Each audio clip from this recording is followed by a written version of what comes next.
And welcome back to the Dynasty Rewind, everybody. I'm your host, Michael Bauer. The best in the business is once again back in business. Although tonight we are actually not the best in the business. Our guest is a very special guest. We're going to get to him in just a second. So again, I'm your host, Michael Bauer. Thank you again for coming and hanging out with us. We have Nate Christian joining us. Nate, I always go to you if you have your mic muted. That's just how I do it. How are you doing tonight, Nate? I'm doing good. I just, when the show starts, I'm the one who has to put the show in all the retweet groups. So that's what I'm doing. And you're like trying to tell me like, hey, Nate, how's it going? I'm like, I'm working, man. I'm working. I'm sorry. But I'm going to take it that you are doing well. Porkman, how are you tonight? I'm doing good. It sounds like you're a terrible boss, man. You tell him to do something and then you just go right to him. You would not want to work for me at the shop. I can tell you that right now. You could ask Sam. But in all fairness, Sam is he's Sam. But joining us from DLF, we have Ryan McDowell. Ryan, how are you this evening? Doing well, guys. Glad to be on here. And you guys are the best in the business. Don't pass that crown at all. We got a little ways to go yet. We're hopefully gaining some traction in season. From everyone I talked to, downloads have been a bit down. But I guess that's this is the time of the year where the casual people kind of just lose interest, I guess. Maybe stop looking for advice. But that's okay. Hey, we're a Dynasty podcast, so our bread and butter starts in January, to be honest with you. So that's all right. And look at that. Tim Hightower, Dave from Toronto, checking in already. Him to ruin my day. That's right. And don't forget, cut Nate Gary. So Ryan, before we get started with everything, why don't you tell us a little bit about yourself and everything that you do? You got a lot of awesome stuff going on. Yeah, I try to stay busy for sure. As you mentioned, I do work and am part owner over at dynastyleaguefootball.com. Been with them for 7 or 8 years now. And also do some Dynasty work for Roto World. Have a few podcasts, DLF Dynasty podcast I am a co-host of, along with Locked On Dynasty with Matt Williamson, formerly Dynasty Blueprint. And then also Commission Impossible with Scott Fish. I think that's pretty much it. I run a bunch of leagues. I am a 5th grade teacher in all of my spare time. That's it. It doesn't sound like you have very much spare time. I'm actually we're gonna have to have a brief conversation after this about how you balance all that, because sometimes I struggle just doing this one podcast.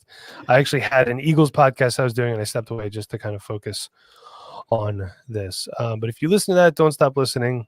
John's doing a great job over there from what I can tell. Hey, let's talk some notes and news around the leagues. So apparently Seattle and other teams were expected to pursue Antonio Brown, and pursued him they did, as he is now a Tampa Bay Buccaneer. We could talk about that in a little bit. The Panthers placed kicker Joey Sly and offensive lineman Trent Scott on the COVID list, and apparently I rostered Joey Sly in a lot more places than I thought I did. I have a tendency, and I don't know how you guys feel. I just want to talk about this real quick. When I draft a kicker, I try to find a kicker with the latest bye week, so I don't have to worry about it until week 12, 13. Just put the kicker in unless he gets hurt, and then stream. And then I pick a kicker that had already had his bye week, and then I only have to make one kicker transaction. That's just how I do it. So Odell Beckham Jr. and COVID apparently have mutual respect for each other. I don't know if you guys saw that one. Unlike LSU, who has banned Odell Beckham Jr. for 2 years for improper booster payments to football players, I just thought the mutual respect for COVID was great. Austin Eckler to return later, not sooner, and wide receiver Keenan Allen not quite 100% yet. Michael Thomas was still limited in practice. He's now dealing with a hamstring issue. Did not practice Thursday or Friday. He's a long shot to play this week, which actually means he's been ruled out for Sunday, as well as Emmanuel Sanders was placed on the COVID list, out for Sunday as well. Noah Fant, Melvin Gordon practicing again. I don't know if we can trust Melvin Gordon yet. Got to make sure that there's no sort of team suspension or stuff like that. Porkman. So the Vikings traded defensive end Yannick Ngakoue. Did I say it right? Ngakoue. I can never say that. Yannick Ngakoue. Yannick Ngakoue. It sounds like guacamole. Well, you did it better this time. Last time you said Njikui. Oh, hey, I'll take what I can get. And they got him. They traded him to the Ravens for a 2021 third and a 2022 fifth. The Ravens also plan to sign wide receiver Des Bryant to the practice squad. Nate, did that happen yet? I actually don't know. I don't think so. He has to get there. He has to, pass his physical, and they have to quarantine for a couple of days or something like that. Okay. All right. Because I didn't I wasn't sure. I hadn't heard anything else. The Eagles have placed Zach Ertz on IR. He's expected to miss 4 to 6 weeks. They elevated Matt Pryor from the COVID list. They might as well just cut him. Dallas Goedert is expected back week 10. That is after the Eagles bye week. Tyrod Taylor is cleared to return, and he should be suing the Chargers team doctor.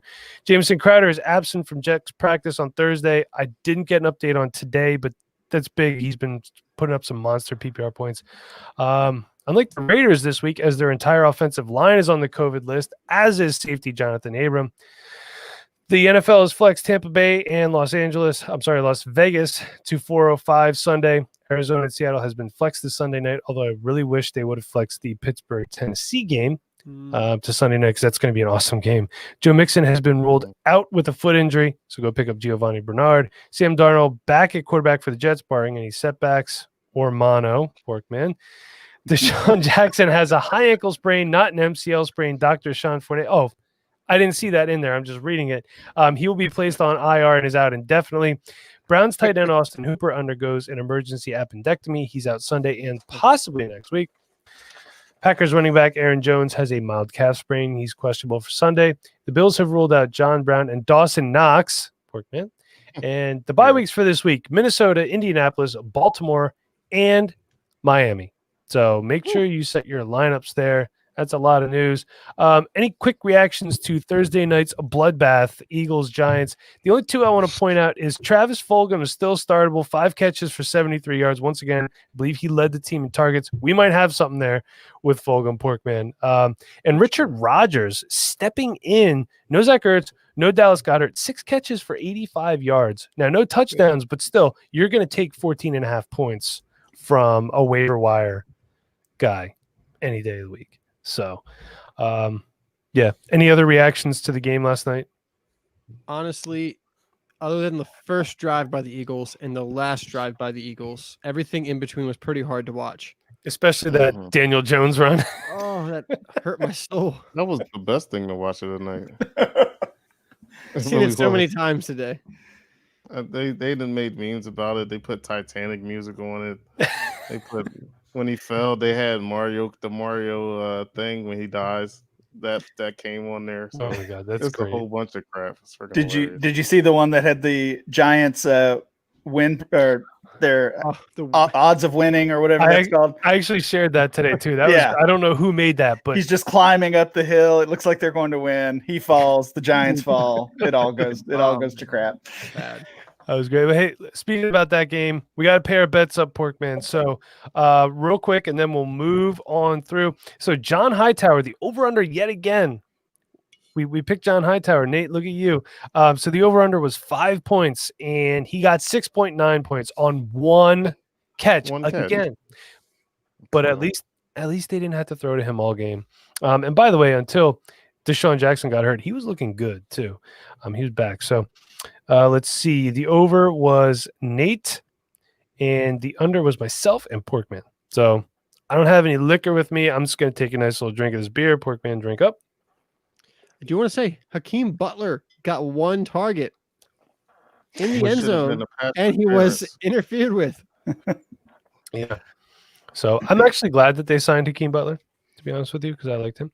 The next bet pay up, you made a bet with Nate Markham from Fantasy and Frames. So we're not doing any starts and sits tonight. Go check out Fantasy and Frames.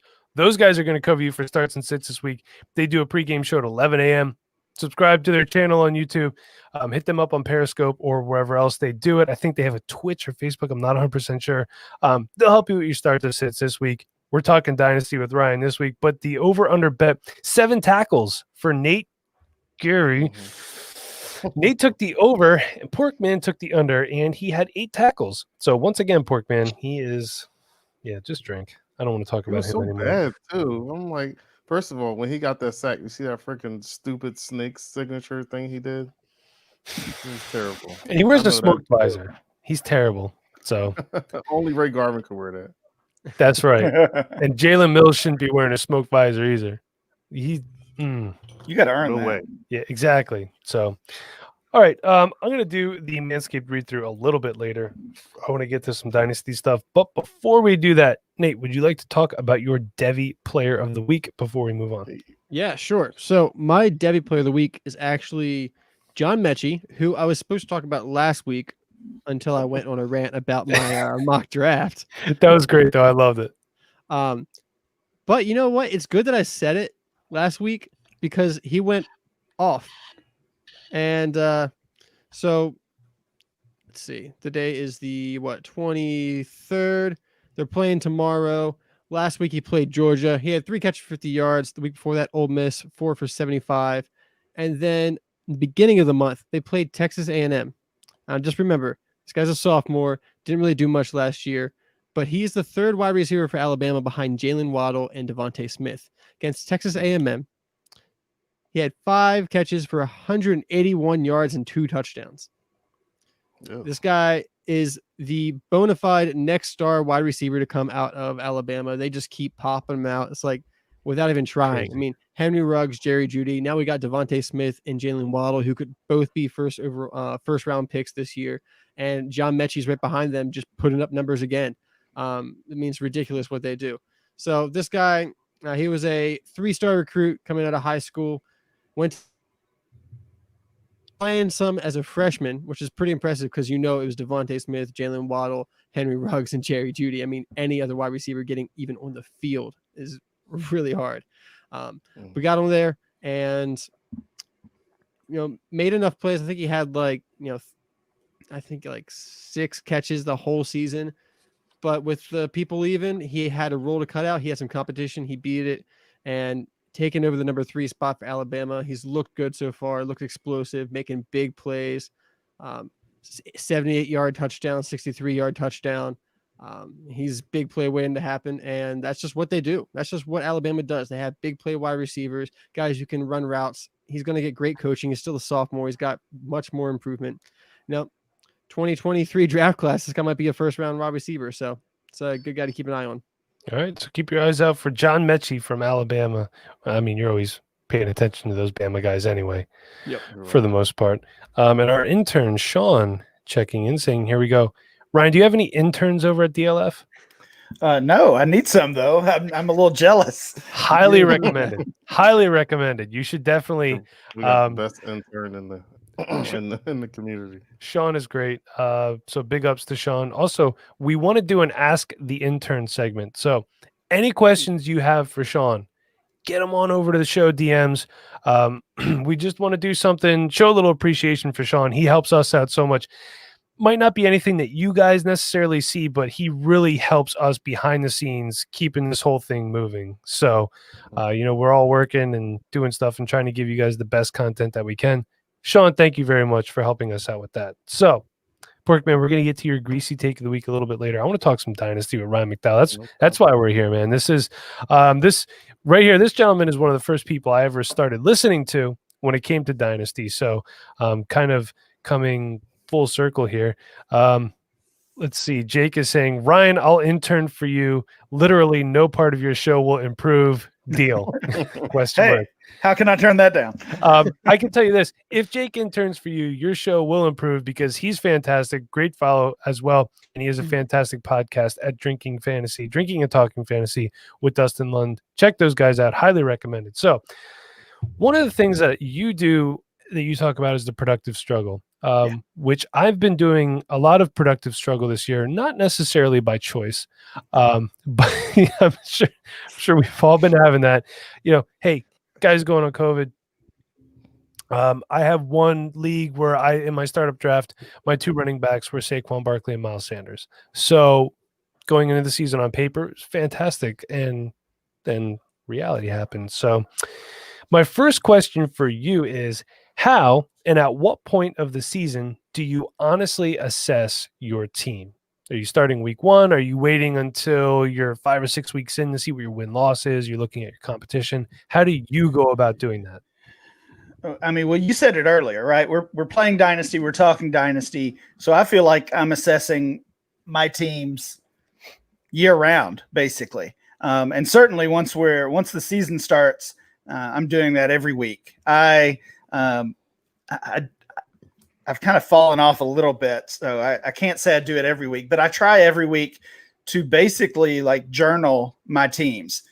So after the Tuesday morning or sometime Tuesday or Wednesday, just jot some notes about the outcome of my matchup. Did I have any players that got hurt? Did I have any players that that broke out, that were big surprises? And then kind of big picture, where am I at in the standings? Where do I rank that week, both win-loss and total points? And just kind of a state of the team week by week. So every week I'm in, I don't even know. I was telling Nate before, I don't even know what the number is, but it's 20 or 25 dynasty leagues. So if I don't do something like that, I'm really not going to have a good grasp of even how my season's going.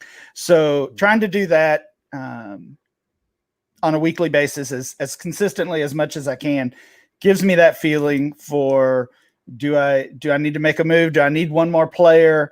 Are things going the wrong way and maybe I need to start selling players?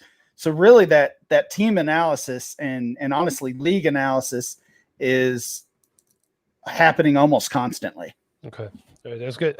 This is just a quick question. I don't know if you have a legit answer to this. How many times do you think waivers should run a week? Should it be once? Should it be multiple times? How do you feel about that personally? I'm in a couple leagues where they run multiple times in a week, but in all of my leagues that I commish, we just have one waiver run. I guess that's kind of more old school. And then they're first come, first serve after that. Okay. So, I mean, that's always been a hot topic, especially the first come, first serve part. When you leave things open, everyone has different schedules and, might not be able to jump on the computer at a moment's notice every time there's breaking news. So I understand that, but honestly, it's one of those things. It's just the way we've always done it. So I prefer one, but I don't really have a strong feeling either way, I don't think. Okay. All right. I like multiple waiver runs a week.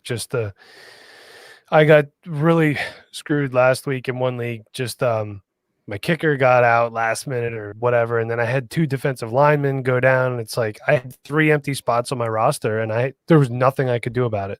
So took a nice big old goose egg. Thank you, Derek, for checking in with that. Appreciate that, Gary 2020. So let's look at our roster here real quick, if that is cool. Let me bring it up. And the first one that we are going to talk about is from our good friend Josh Nelson over there at True North Fantasy Football. And his roster is as such. Let me just see what he says here real quick. He just wants to know what we think about his roster if we can look at that. So right away, I mean, this does not look bad.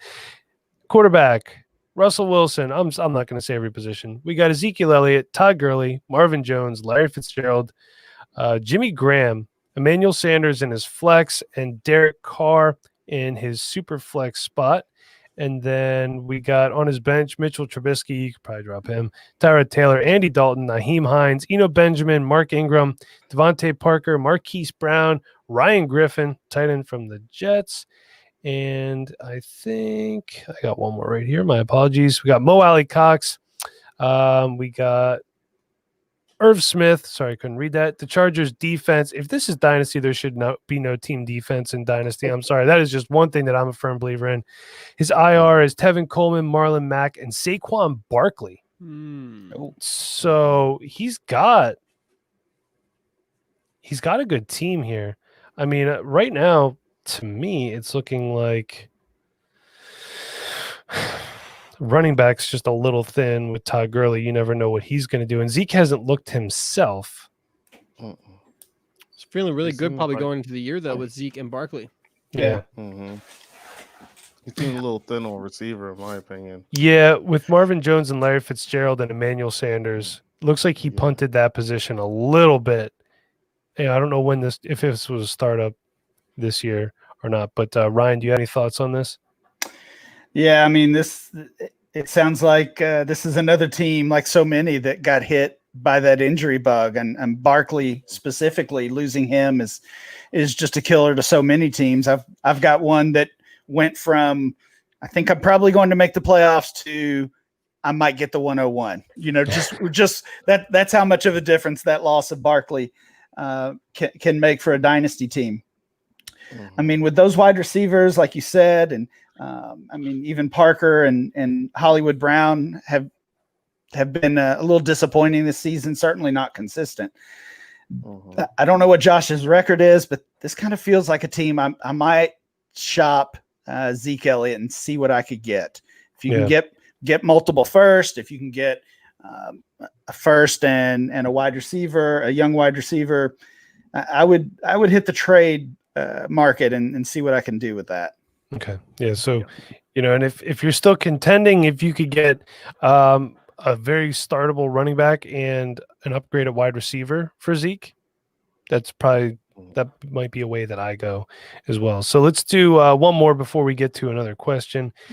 All right. So I have to accept this. I didn't want to accept these and then forget them. So this is from Jesse Moeller. I'm hoping I'm saying everybody's last name right. If I'm not, I apologize, but that's how it is. And he's at JMoeller05. He says, here's my productive struggle. Sold Chubb, Amari Cooper, Terry McLaurin, Mike Gesicki, David Johnson, and others for young players and picks.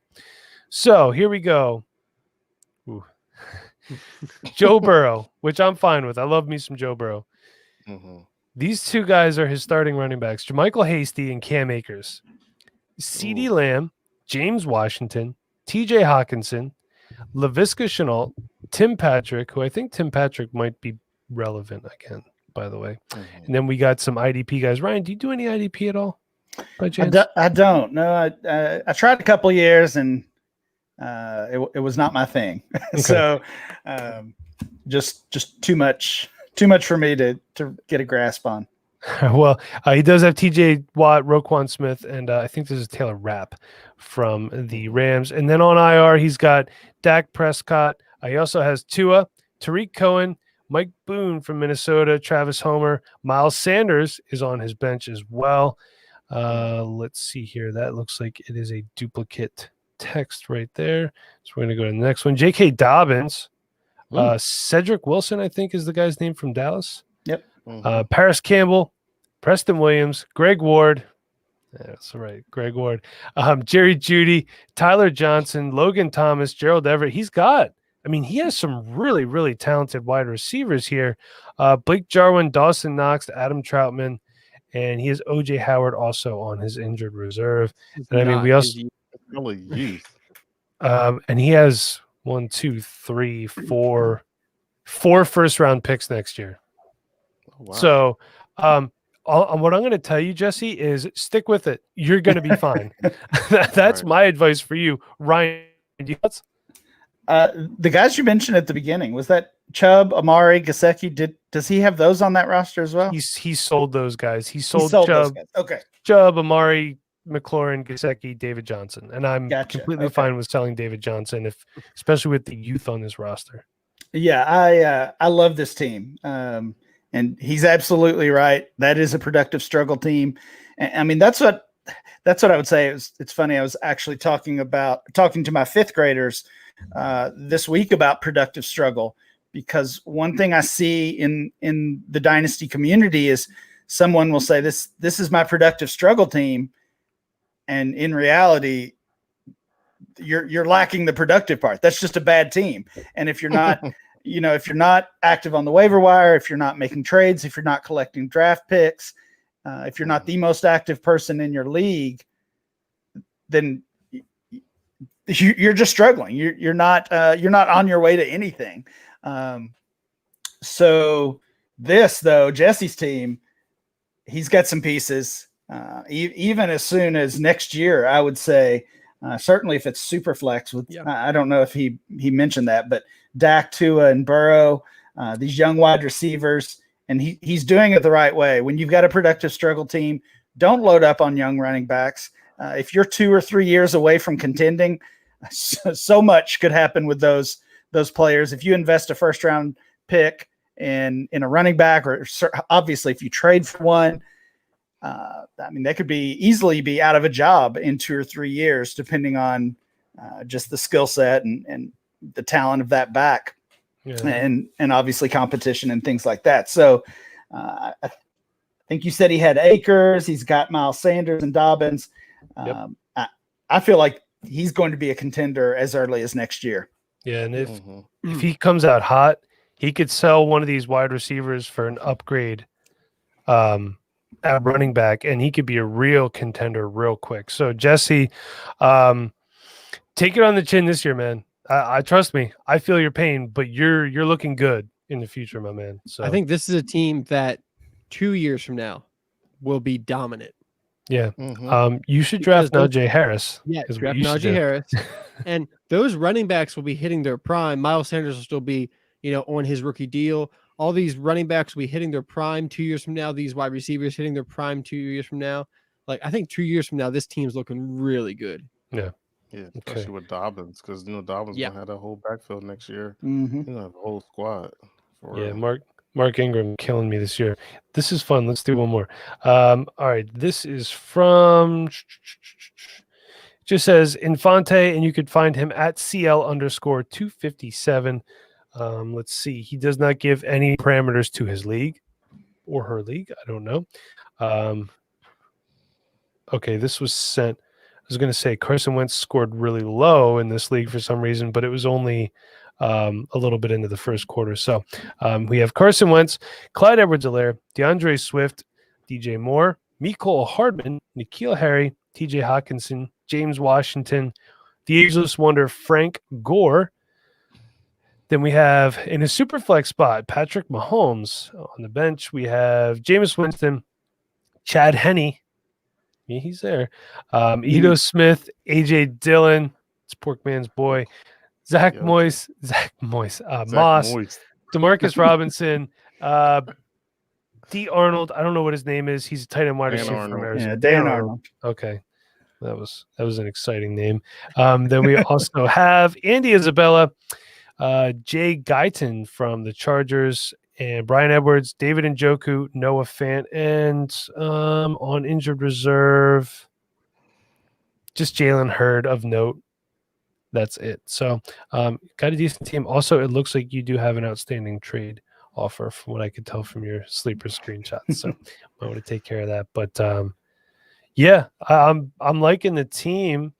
It doesn't look too banged up. I'm curious to see what his win-loss record is here, to be honest with you.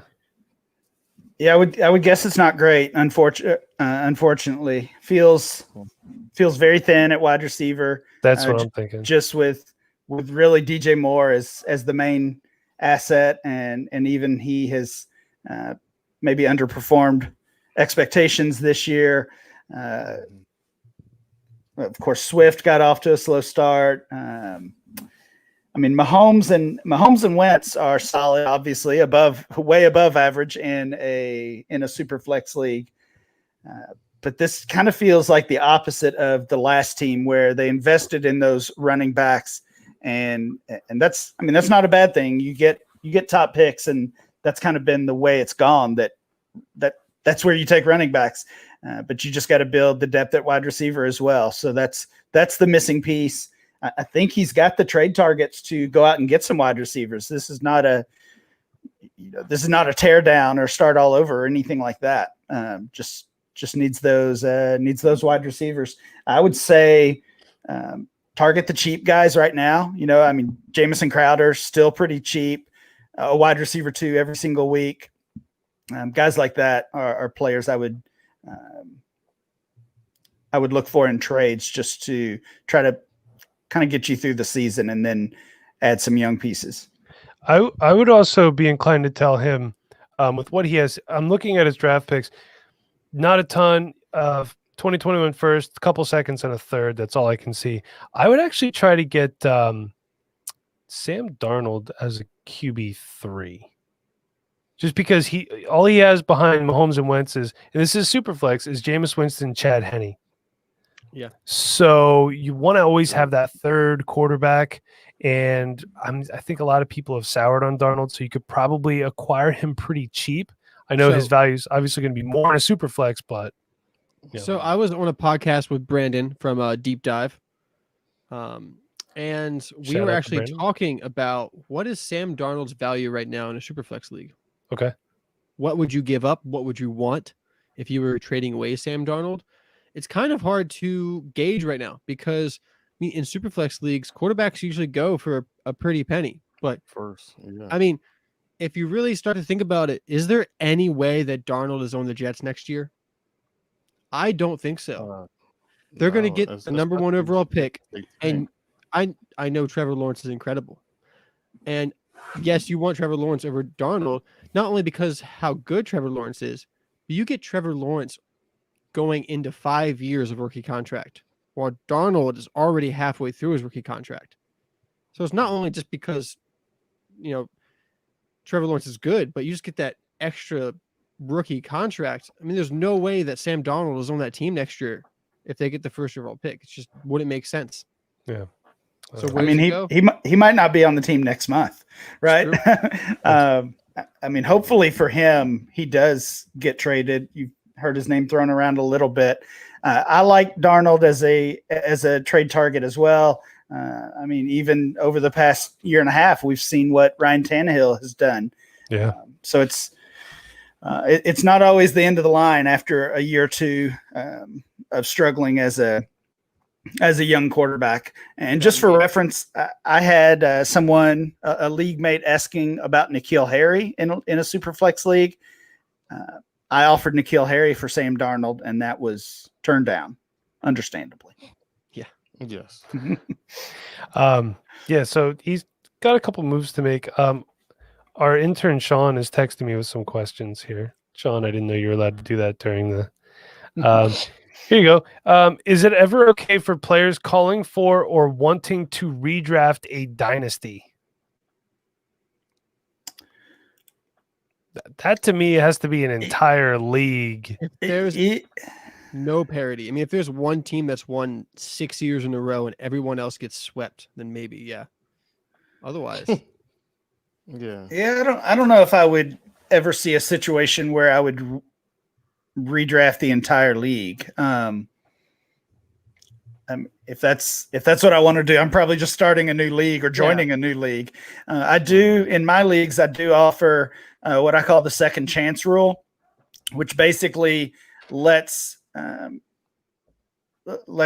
managers at the end of the season throw back all of their assets, all of their players and picks, kind of throw them back into the pot and have a redraft, but just from those teams.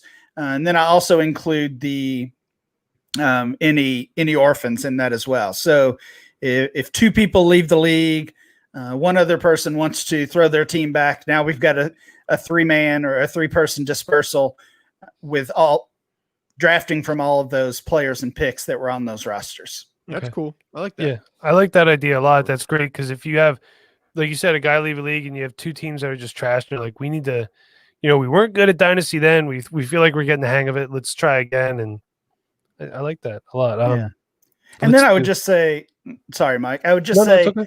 If this is what Scott Fish and I always say on our show, if the entire league is good with it, go for it. Right. I mean, we can all offer our advice or our input, but in the end, if your league is happy with it, then that's really all that matters. So if your entire league wants to redraft, then sure. But if there's a couple teams who have built, or a couple people who've built awesome teams and everybody else is complaining, tough luck. Do better. Yeah, exactly. Do better. Here's another Sean question. Say earlier in your dynasty career, you've made bad moves and traded away all your valuable picks for the next couple of years. And Sean, man, I don't know what this says. It looks like don't a post really have the high capital players to pull back in first or even second rounders. How do you approach that situation? So basically you've traded away all your draft capital in the future and your team is trash. Well, hopefully you have that second chance rule where you can start all over. But no, I mean, typically I would say it's going to just be a slow build. You've got to you got to make trades to grab some picks, and it's not easy in any dynasty league to get first rounders. So trade for second and third rounders, then try to package those, get up into the late first or the early second.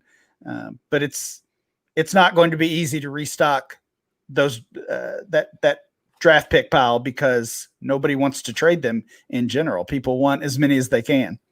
One thing I tell people in situations like this are, have you ever played darts blindfold? Take some blind dart throws, pick up 4th and 5th round draft picks. Guys in my home league, just a couple notable guys. Joshua Kelly was a 4th round pick. Darius Slayton last year. Terry McLaurin was a 5th round pick in our league last year. It is IDP, full IDP. So, there's obviously linebackers and whatnot sprinkled in there, defensive ends, all that good stuff. So, and then during the draft, like Ryan said, hey, you're at the end of the third. I have this 4th and 5th. Can I move up here? And then, you can find a good player there. So it doesn't always have to be first. Do your scouting, listen to DLF, listen to the Dynasty Rewind, and we'll get you through it. One last Sean question. Sean, you're killing me here. Sorry, Sean. Sean, I'm just picking on you. It's fine. What is the correct order of importance as far as position goes for a rebuild? Quarterback, wide receiver, tight end, then running back last. Is that the correct way, or is there a better way or multiple ways to rebuild? I don't know if there's really a right or wrong way necessarily, but Ryan, we'll let you take that one. Yeah, I would just say running back last. As far as the other positions, I mean, to me, wide receiver is always first. That's the position with. Well, I guess I shouldn't say that. I was going to say that's the position with typically the longest career, but we probably would look at quarterback for that if we're talking elite passers that are going to be long-term starters, obviously. But I mean, if you're talking about a onesie league or a one quarterback league, quarterback and tight end typically are going to be fairly easy to find.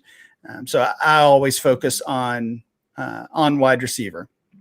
And then if it's super flex, it becomes quarterback, as many quarterbacks as you can. And it's exactly what you said, Mike.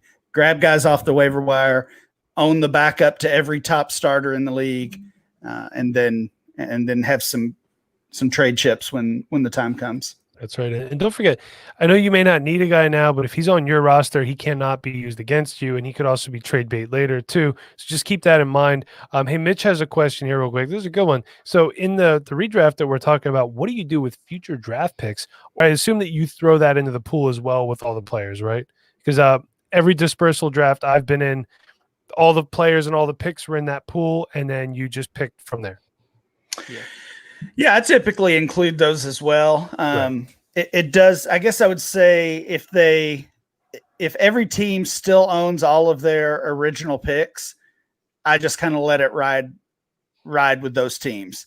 How often does that happen, right? Yeah, right. Exactly. Pretty Somebody's traded a second rounder or even their first rounder. So if you've had teams that have, or the previous owners have traded those picks around, then I just include those as well.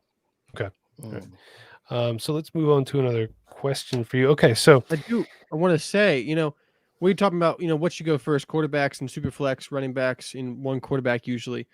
If you have, say, the top 3 picks this upcoming rookie draft class, or say you have the top 3 picks in the last draft class, and you know that this year you're not going to win, so you had the first 3 picks in the 2020 draft class. You know that 2020 is not going to be you're looking for 2021 already. You're being really honest with your team. Jonathan Taylor and Clyde Edwards-Helaire might not be great picks, because if you're not contending this year, if you picked up Tua, Joe Burrow, and Justin Herbert, I mean, even if you don't need 3 quarterbacks, you can trade them for a lot right now. Yeah, especially now. Quarterbacks only gain value. Rookie quarterbacks only gain value for the first 2 years, unless they're what's his name for the Cardinals? Josh Rosen. Rosen. Everybody else gains value.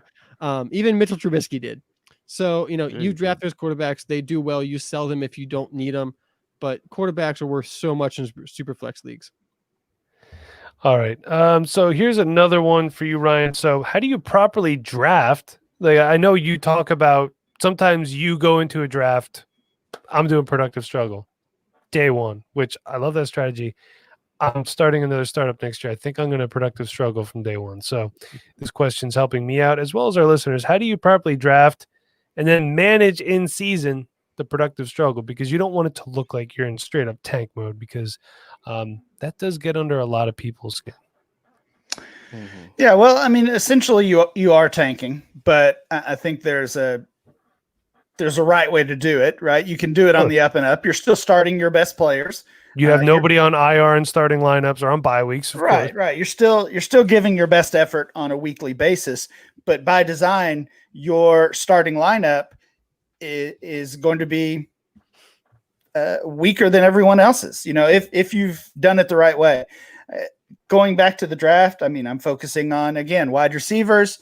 In a one quarterback league, I'm focusing on quarterbacks and wide receivers in a super flex league. And then youth is king. I want all ascending assets. I want players that are going to be gaining value, or at least are in the position to gain value. That means I'm not drafting Julio Jones. I'm not drafting any of those players that are nearing that age cutoff. And that's not an age cutoff for production. It's an age cutoff for value. So, you know, honestly, no matter what kind of season Julio Jones had this year or has the rest of the way, he's not going to gain dynasty value. It's just kind of the way it is. So those are players I'm going to be avoiding. Okay.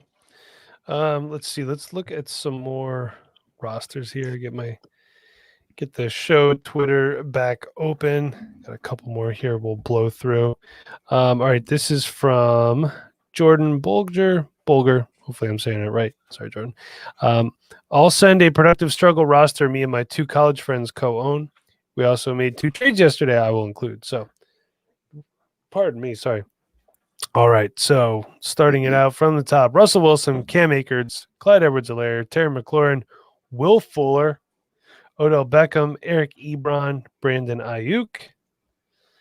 Then we have DJ Chark, Michael Gallup, Mecole Hardman on the bench, Mitchell Trubisky. I'm seeing a lot of Trubisky on these teams. I don't know if you guys noticed that. Tyrod Taylor, seen a lot of him too. We got RG3, Jalen Richard, I'm not sure how he says it. Darius Geis, Damian Williams, Porkman. I don't know how you know who this dude is. The wide receiver from Atlanta. Zacchaeus? Olamide. Yeah, Olamide Zacchaeus. There it is. Antonio Gandy Golden, KJ Hamler, Josh Gordon, Isaiah Ford, Gerald Everett, and Irv Smith, Dalton Schultz, Cameron Brate, Richard Rodgers, and on IR is Jordan Reed and Marlon Mack. His taxi squad, let's see if there's anything of note on there. Nope. That's it. His draft picks, he's got 5 first-round draft picks. Wow. Very nice. Very nice. Yeah, that's awesome.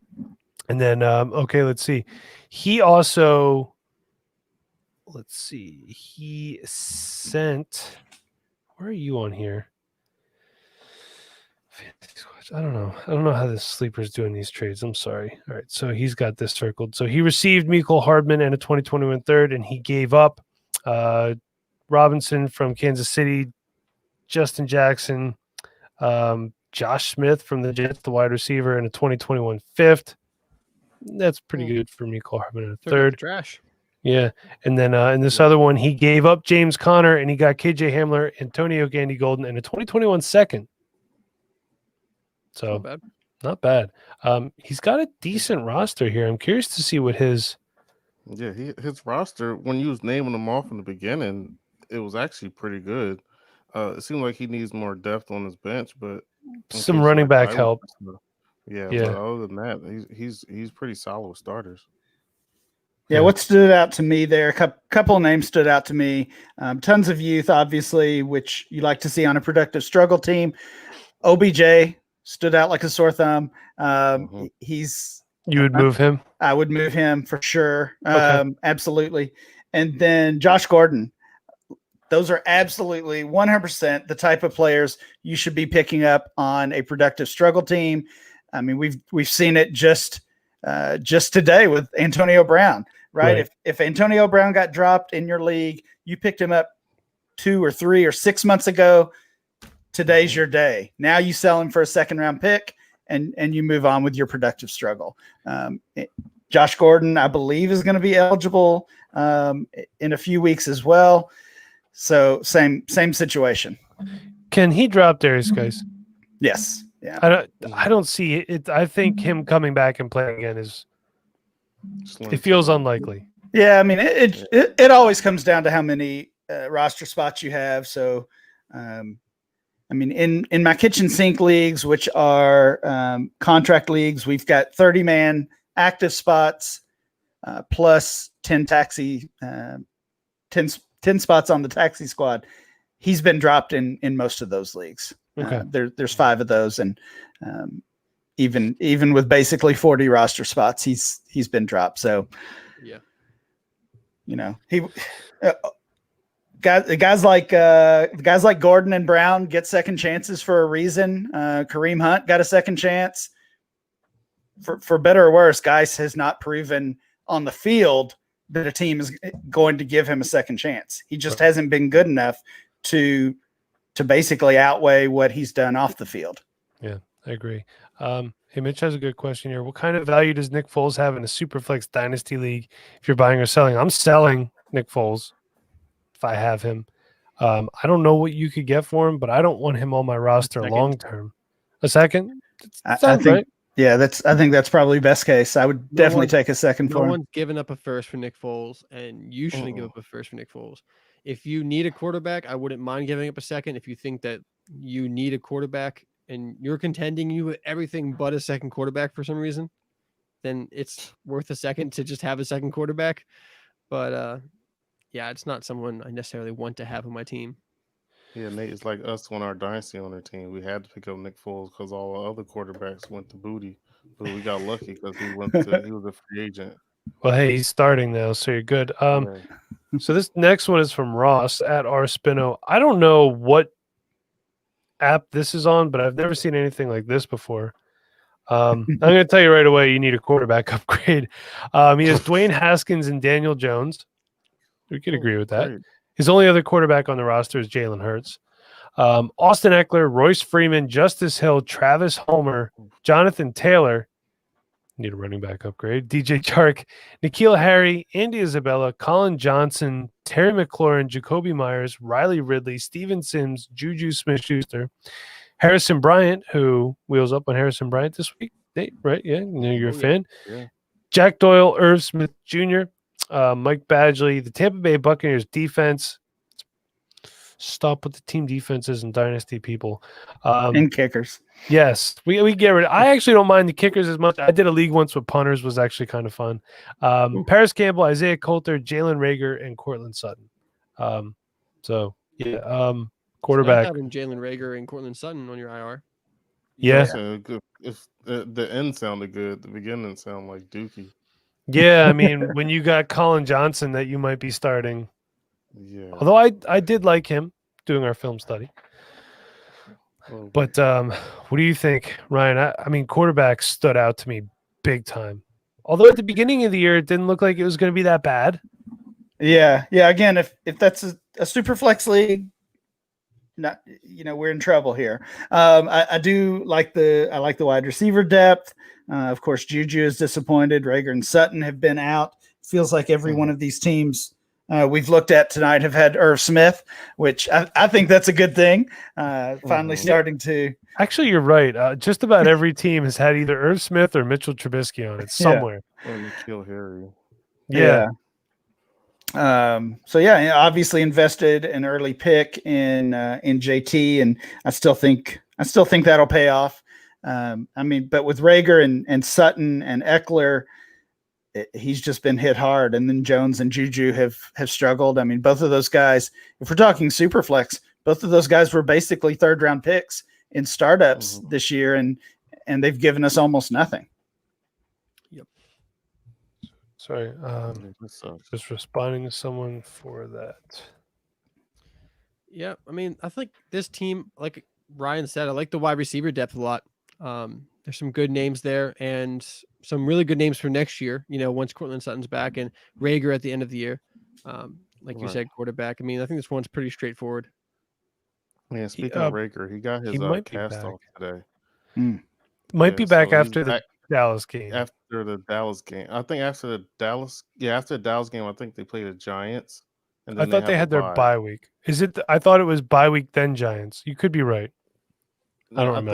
I think it's Cowboys, Giants, and then bye. So we might get him back earlier than expected. He was supposed to come back to almost like 3 weeks. But he should be looking good. All right, so this next one is from Jay, and he's at my team. Paul Weir. I'm sorry. Here's my roster for the Productive Struggle Show. Currently 0-6. I feel your pain. I do. The 2021 second is a conditional pick. It could become a first if Drew Lock starts 8 games this year.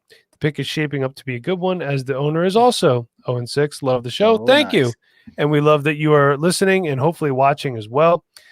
So here we go. Wolf, Andy Dalton, Boston Scott, J.D. McKissick, Tyler Boyd, although I do love some Tyler Boyd, Travis Fulgham, Hall of Fame, Terry McLaurin, the tight end from the Chargers, Darnell Parham?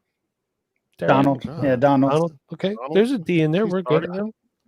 He is in his starting lineup, yes. But I didn't get to the IR yet, so there could be reasons behind that.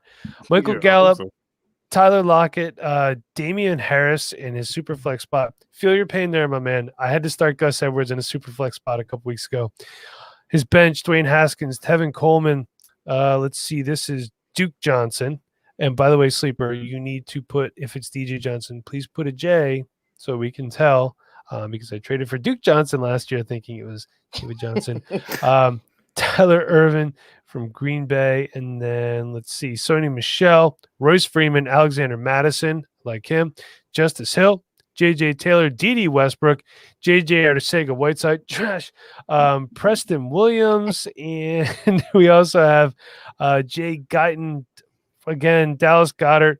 His IR, only one IR spot. This is a pretty deep league here, only one IR spot. You might want to talk to your commissioner about that, expanding that a little bit, especially with COVID going on. Got Cortland Sutton, Taxi, Tua, Jordan Love, Gabriel Davis, who I like a lot, and that's all it shows. Then 1-2 first rounds, a second, bunch of thirds, and a fourth. So this looks like a productive struggle roster to me, if I've ever seen one, especially when you're trotting Andy Dalton out there on a weekly basis. Yeah, it definitely is. It sounds like he's going to have at least one early first next year, maybe a couple. And yeah, you've got to use those picks on quarterbacks for sure. But he also, I think Alexander Madison might be the best running back. So again, that's ugly right now, but that's the way to do productive struggle. Wait until you're ready to compete and then target those running backs. So I'm on board with this team. It's going to be, we're more than a year away, but he's got some pieces. So one thing I'd like to point out, and this is something that I tell people, he has way too many Patriots running backs. He just got all of them. He's got Damian Harris. He's got Sony Michel. He has J.J. Taylor. All you need is Rex Burkhead. That's actually Sean's team, you know. It might be. He did a burner Twitter. It is 12-team Superflex PPR. When you have a team like the Patriots or the Seattle Seahawks back in the day, and you cannot pick who is going to be consistent on a week in, week out basis, what I always recommend is don't look elsewhere. But yeah, I would probably try to move Sony too. I don't know what's going to happen with Sony Michel. So we just got like a couple more here, but let's do one more question for you before we get back into this. What are some potential trade targets if you're doing a productive struggle? Who are you going after? I'm going to say one guy, huge Joshua Kelly fan because he's playing right now. He hasn't looked that great, but I still think he could be something in the future. But what about yourself, Ryan? Well, again, you want ascending assets, so you're targeting really anyone that you feel is undervalued, that you think could gain value in the coming year, in the coming couple years. So I think it's in my contract. I have to talk about him on every podcast. Juju, right? You've got Juju is the number one trade target right now for a productive struggle team. His value has dropped a ton, deservedly so, honestly, but he's still young. Looks like maybe going to be with a new team next year. He's a top target in trades. Chris Godwin is another one. Of course, he's been in and out of the lineup a little bit. His value has dropped as well. Going to be probably quite a bit more expensive than Smith-Schuster, but he's another player I would target. And then you can just look at the rookie class. Any of those rookies that are off to slow starts. Jalen Reagor would be certainly one of those guys. T. Higgins. Mims. Yeah, Denzel Mims, absolutely. T. Higgins I would not say is off to a slow start, but I do think he's kind of gotten lost in the hype of CeeDee Lamb and Justin Jefferson. So I think he's almost undervalued because of that, or maybe because of just the Bengals situation in general. He's another player I would be targeting before it's too late. But yeah, go back to April or May, look at your rookie draft, any first or second rounder that has underperformed, been hurt, whatever the situation is, try to buy them for a round cheaper than what they went for at that point. LaMichael Pirine. Yeah. Fourth rounder. Are you a Pirine fan? No, not really. How dare you? Never Jets.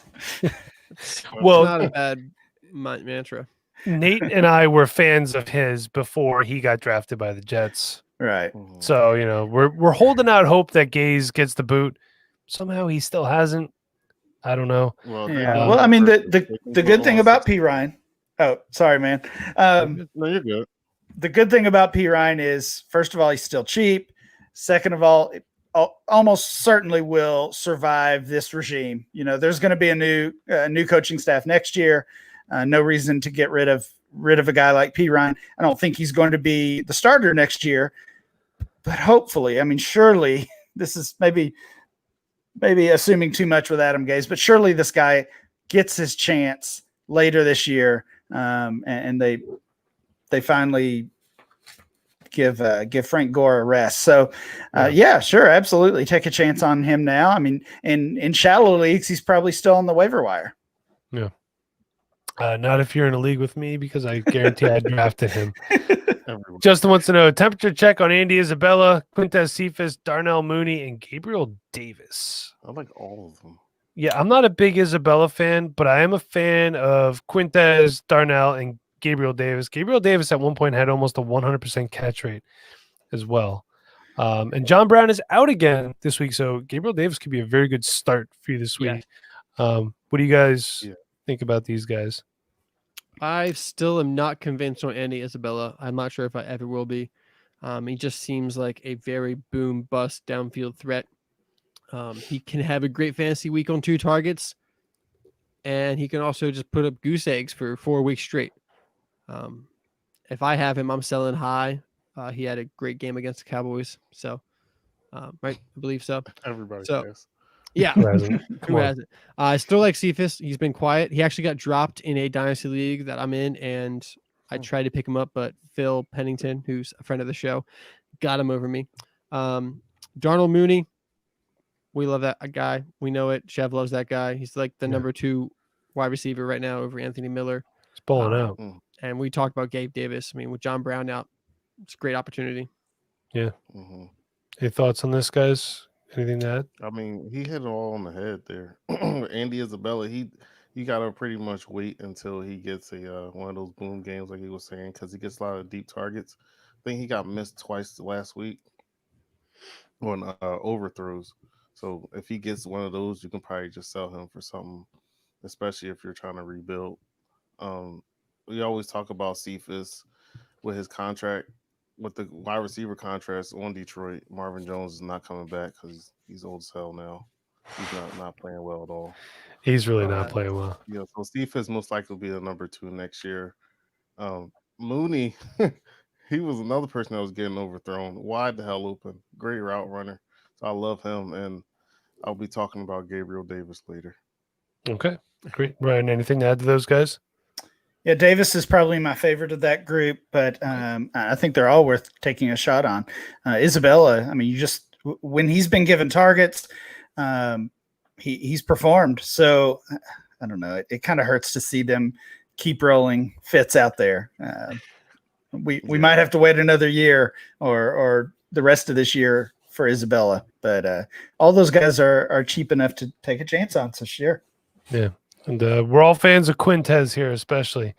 Love that guy. He's a great blocker too, which, fantastic. So gets you on the field. Yeah.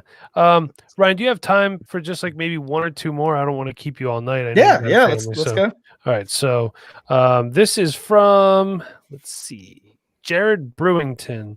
And he has at OMG_it's_JBrew. I like that name. That's pretty cool. Okay, and he said, would love an opinion on this squad. I'm in my second year of Dynasty, first year for this league. Went very young and feel like I could actually be a piece or two from contending. Just would love an opinion on how I should attack it. I also have 2 2021 firsts. Appreciate the insight and looking forward to the pod. And we were looking forward to it as well. And we are happy to give you our insight. So starting off, and it looks like everybody was sending me their rosters during the game last night. We have Carson Wentz and Boston Scott, Philip Lindsay, Calvin Ridley, Michael Gallup. And I got to scroll down here. And we have Logan Thomas, Darius Slayton, Christian Kirk, and Rodrigo Blankenship. Kirk Cousins, Mitchell Trubisky, which, by the way, Cousins and Trubisky hits way too close to home for me in a lot of leagues I'm in this year because I had those two stacked everywhere. And I'm like, I'm good. I'm not good. Wayne Gallman.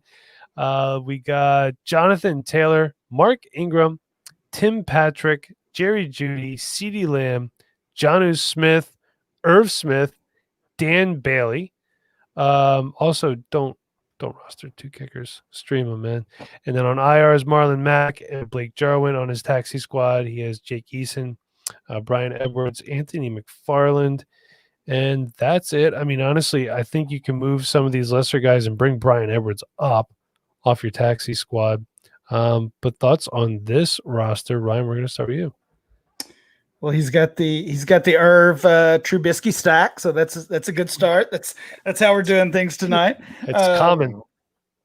Yeah, I mean stacked at wide receiver. I like Ridley, Slayton, Lamb, and Jeudy. Obviously, both the Smith tight ends, Irv and Jonnu is a great duo for the long term, I think. And again, kind of like the team we talked about earlier. Not much at running back, JT and a couple of veterans. So could be a slow year, but I think you're a year away. You're maybe really just one running back away. Whether you trade for that now or you just get that in the draft and be ready next year.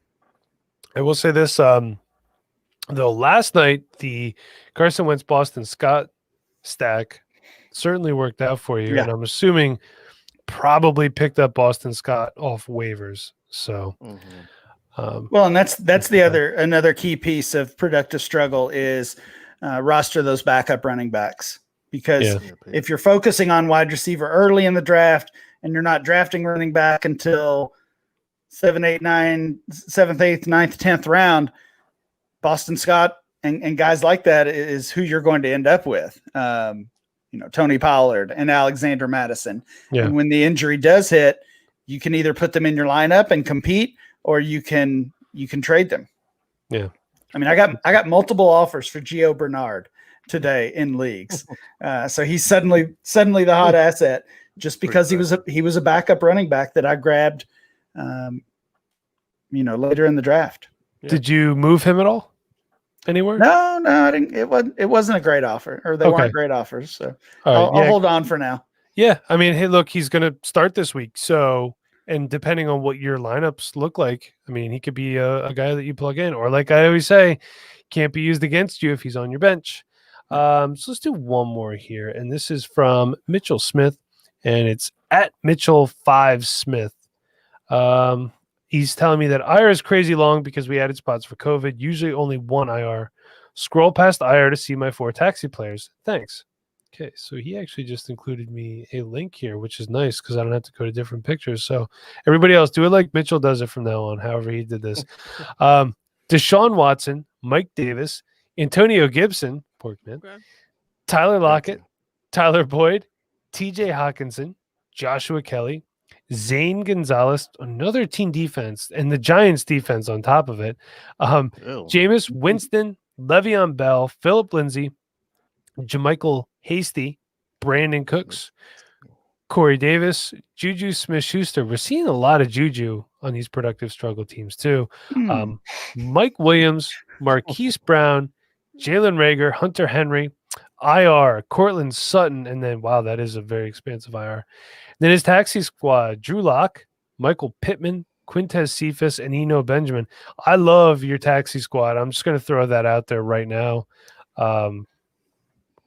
Big Drew Lock fan, huge Pittman fan, and Quintez, obviously, we're fans of here. So he's got some good wide receivers on the bench.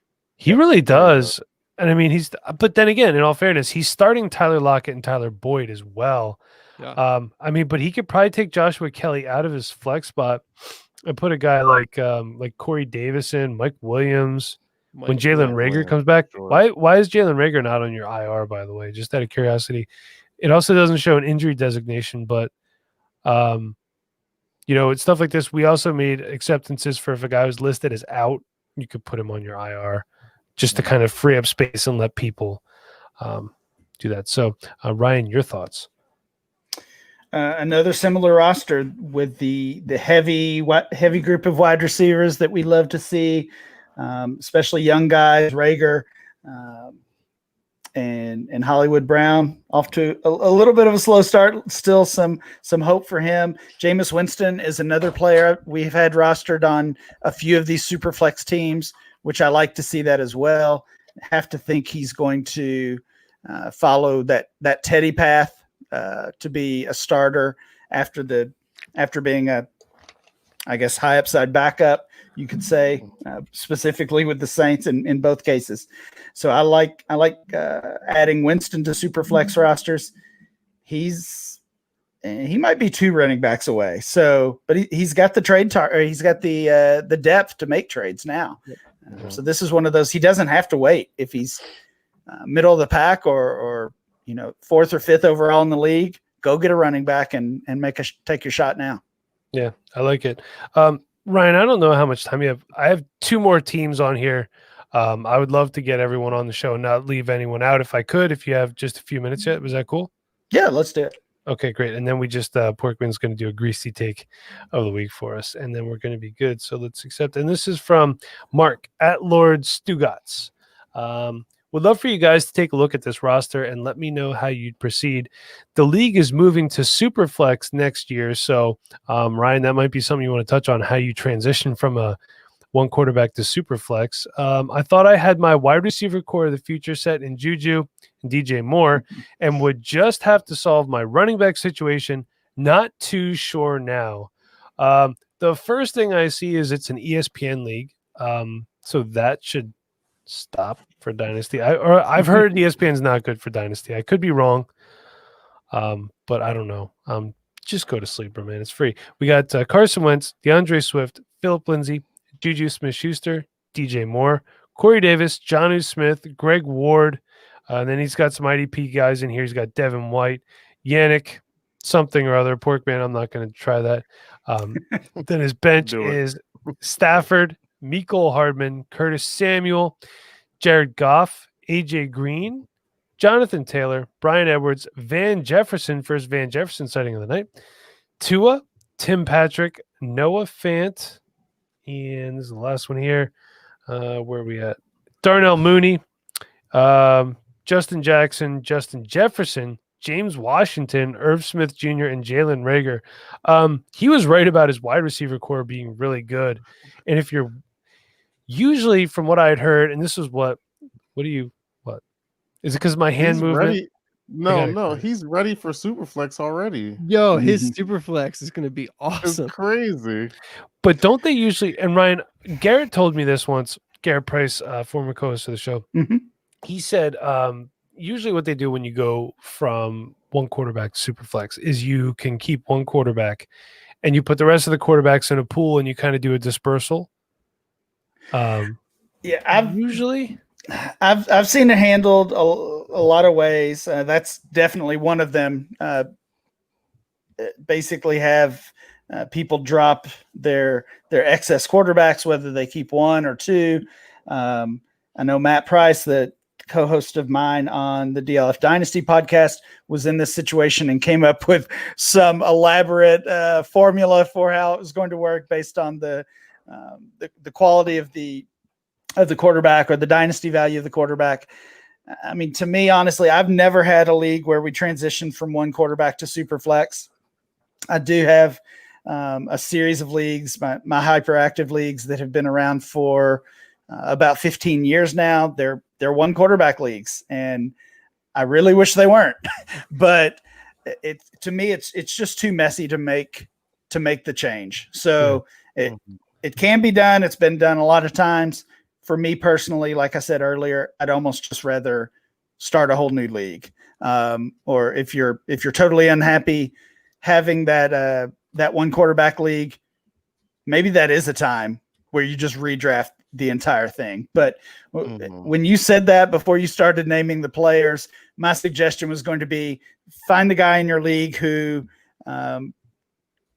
needs to win now and maybe doesn't care about super flex and buy some quarterback depth, but he already has Wentz and Stafford and Goff and Tua.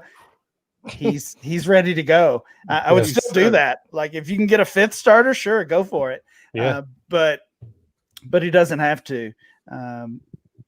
Really a pretty strong team. That is what he mentioned in kind of the intro there is the frustrating part, because I've been saying all night, wait until you're ready to compete before you focus on running back. And he thought he was ready to compete with Juju and DJ Moore. So he drafts Swift, he drafts Taylor, and then those two guys have let us down and let him down. So that's super frustrating. Plus, I think you said he had AJ Green. So another wide receiver that's been disappointing for him. Jalen Reagor got hurt. It's just not gone his way at the wide receiver position. So those things can happen. And maybe I've made productive struggle sound easy, and it's not. Because first of all, you have to commit to losing for a year, and a lot of dynasty players just aren't going to do that, or have no interest in doing that, which I can respect for sure. But even when you think you have all the pieces, then we get bust years from a player or a couple players, and it all goes wrong. So the last one we have here is from Porkman's arch nemesis. This is from Beefman. I'm not making that up. That's look. I'm hold on. I don't know. You can't see it, but I'll screenshot it to you then. Who is Beefman? I don't know, but it's at Beefman and then a bunch of numbers. So he's got to take the numbers off. But Porkman, this is your nemesis here. 12 team Superflex tight end premium. Our first tight end premium one of the night. And Justin, I'm going to get to your comment in a minute, but Linda just wants to say, I didn't commit to losing committed to me. Well, Linda, you're better than that.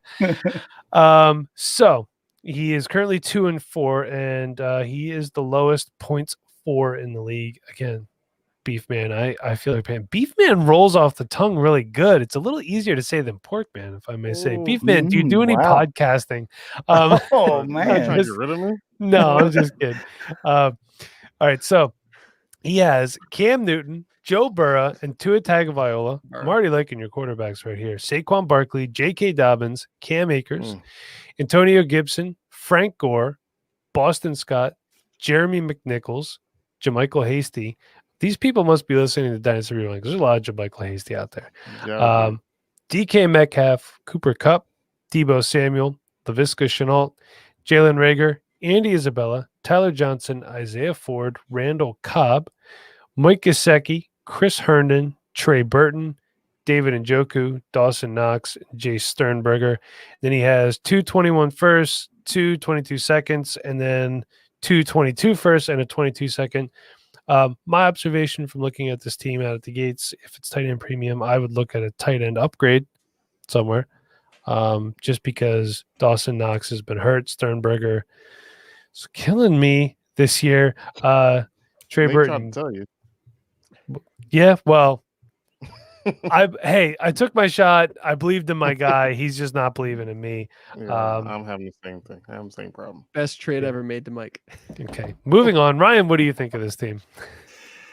I like this one. I'm kind of surprised he's the lowest scoring team. I mean, obviously the Barkley injury is another killer. Cam was out for a little bit. Yeah, that's true. So he did only have Joe Burrow for maybe a week or two, and Tua is just getting his first start after the bye. So, and you know what? Cam was out when the Bengals played the Ravens, right?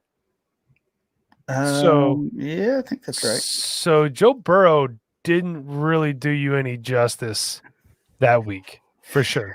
But I'm sorry, I cut you off. Go ahead, Ryan.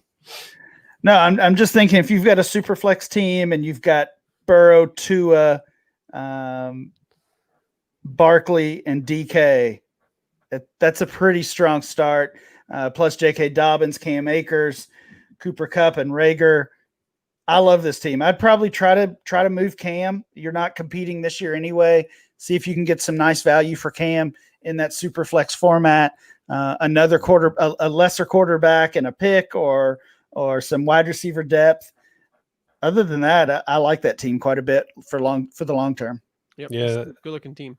Another like Ryan said, quarterback depth, and like I said, you have guys like I see what you're believing in Herndon and Sternberger. They haven't shaped out yet. Dawson Knox has been hurt most of the year, which is killing me because I'm a big Dawson Knox fan. And Trey Burton, we don't talk about Trey Burton in this house anymore. What?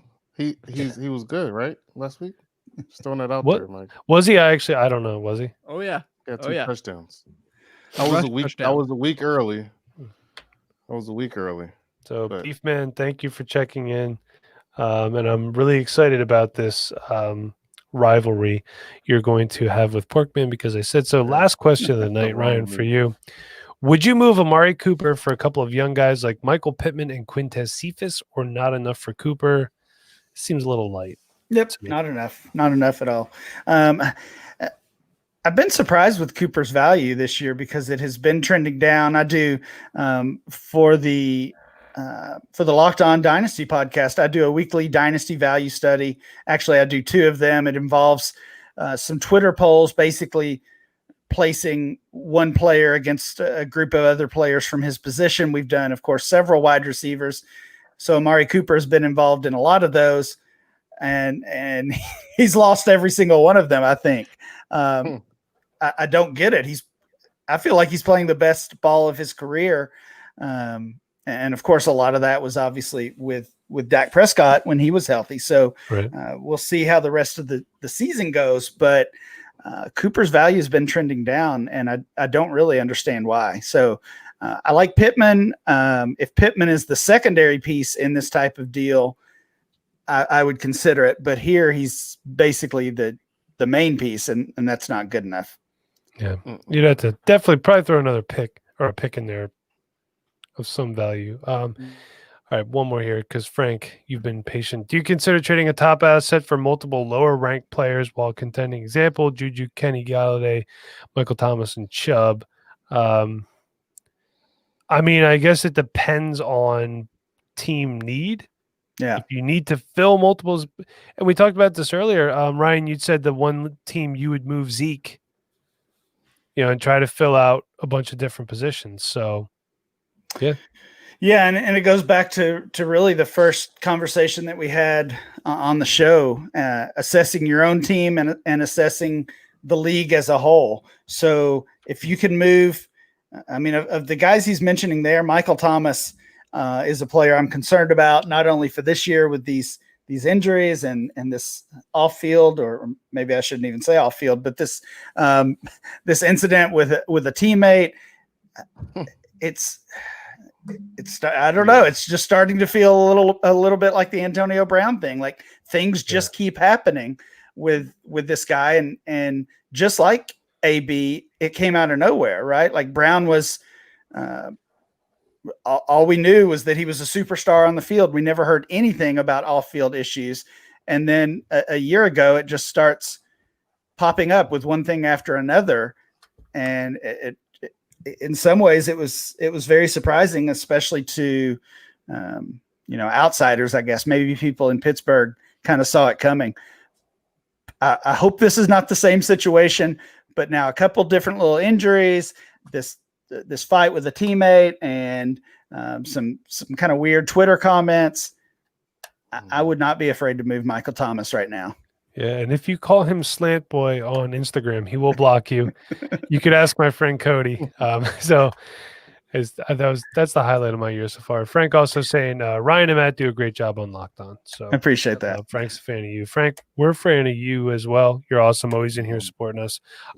So got all those teams looked at. Lots of Irv Smith talk tonight. I said his name a lot more than we have in quite some time.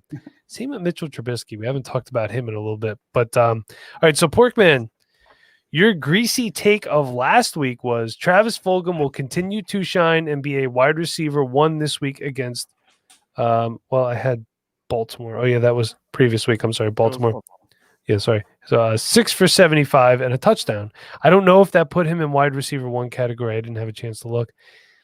Probably not wide receiver. But I mean, probably not. But he still, surprisingly, he still had a good game. I believe that touchdown was on Peters, but Peters looked like he was checked out by that time anyway. But hey, a garbage touchdown is a garbage touchdown. I'll take it. It doesn't matter if it's garbage time or not, as long as you get the points on your fantasy team. That's all I care about. Exactly. But why don't you give us your greasy take for this week? I'm looking at it right here, and I'm loving it. Yeah, Gabriel Davis for me. I believe he's going to be like a high-end wide receiver 2 this week. No John Brown. And they are playing the wonderful New York Jets. Josh Allen should eat, so I love myself some Gabriel Davis this week for sure. Maybe 2 touchdowns. Ooh, all right, so are we putting greasy take for last week? Travis Fulgham finished as wide receiver 9. Perfect. Look at that. I'll tell you about Porkman, your takes this year have been, the only one was the Trey Burton one, but you were just a week early on that one, I think, is all. I was the week early on Trey Burton, and Nick Mullins should have got it, but that's when Jordan Reed decided to roll his ankle. So, yeah. That sucks. Yeah. Because he would have had extra touchdown, would have put him in the top 12. Oh, one more thing. We need a bet for this week. Oh, yeah, mate. Oh, yeah. So I was looking at that earlier, and we got the Seahawks and the Cardinals. It could be a really exciting game. And I was looking at none other than Freddie Swain. Ew. Who? Freddie Swain out of, I believe, University of Florida. They had a lot of talent and their wide receivers, had like 3 or 4 guys go to the NFL. So let's see, I picked him up in one of my leagues because there was 1 week against the Patriots, week 2. He had 8.85 in half PPR. Caught a touchdown. Hey, he's a scrub, but he's a productive scrub sometime. So Ryan, we always bet the scrubs. I like it. Now tell me about Freddie Swain. I should probably know who he is, but I do not. Oh, he's 22 years old, 6 foot, and 199 pounds. Is he a running back or wide receiver? He's a receiver. For what team? The Cardinals? He's the Seahawks. Okay. Man. Yeah, he was on University of Florida, I do believe, with Van Jefferson and Jeff Thomas. And the Michael Pirine. Jeff Thomas was Miami. But yeah, so Freddie Swain, he's playing. They don't have AB. They don't have Josh Gordon, so he's still the number 4 there behind David Moore. But they're playing the Cardinals. Seahawks like to throw the ball. He has scored points in every single game so far, with his lowest being week 3 against Dallas with 2.05 in half PPR. So we're going to do our bet in PPR, but this is the league I have him in. So let's go with over under 2.5. Oh, come on. You always make these so hard. Would you like to go first? No, I never go first. That's right. You never go first. All right. Well, then, Porkman, you are the grease man. You go first. I'm gonna take the over. Okay. So the over. I'll take. I really wish I knew. I'm going to take the over as well. All right. I'm going to take the over as well. Oh. All right. Perfect. So, Will's here. That's great. Will, you're here. You're finally when His the name show's is almost. Will Knox. As we're saying goodbye. Yeah, we're about to say goodbye. So, all right. So tune in next on Tuesday when we do our waiver wire show, and we will either drink or not. So, but maybe we'll just make Pork Man's probably just going to do a shot anyway. Yeah, that's what I do. So, but hey Ryan, thank you again so much for coming on. I've been wanting to talk to you for a long time. I will say this: Ryan is one of the best follows on Twitter. He is a great guy. He takes time to talk to everybody. I'm pretty sure. Well, I'm sure there's some messages you don't answer if someone's being a complete jerk. Yeah, I try to get to them all. Yeah. So, I mean, hey, I get some hate messages too, but I like them too because they're entertaining. Me and my boy Cody read them at work, so it's fine. I really don't care. It gives me something to do when I should be fixing people's cars. But Ryan, again, thank you from myself, my amazing co-hosts, and all of our awesome listeners. Thank you again for coming on. But before we leave for the evening, tell everyone where we can find you on Twitter and what are the handles of all the podcasts you do? That might take a while for you to get through all those. Oh man, yeah, I'm not even sure I know those. I'll just stick to my own. I'll probably get those wrong. You can find me on Twitter at RyanMC23 and find my work at DLF and Roto World. Okay, great. So again, follow Ryan, fantastic guy, great follow, fantastic podcast host and co-host as well. Porkman, where can we find you on Twitter? You find me at FF Porkman. All right. And if you ever get the chance to meet Porkman in person, I can guarantee you he is as fantastic in person as he is on the podcast. And Nate, where can we find you on Twitter? You can find me on Twitter at Nate NFL. And if you're trying to find me in real life, good luck. Okay. Yeah, because he's always moving around. But again, if you do find him in real life, another guy that's as fantastic in real life as he is on the podcast. And I promise you his fantasy takes are not as generic as his name. What's up, Porkman? No, I'm saying he'll let you use his toilet. That he will if you really got to go. If you are so inclined, you can follow me on Twitter at the MBauer85. I would prefer you follow this show at Dynasty Rewind. Please make sure you subscribe, rate, review, all that good stuff. Check out our YouTube, Instagram. We have a Facebook page. All you have to do is say, hey, I love Dynasty Rewind. I want to be part of it. If you ordered a hoodie, I'm sorry it took so long, but Ashley was really backed up, and her suppliers, she had to order them from a bunch of different places. They're still backed up from COVID. Tonight is October 23rd. I almost said June 2020 is hitting me hard. They're going out tomorrow. They're shipping out. So hoodies going out tomorrow. If you want to see one, see what you're missing out on.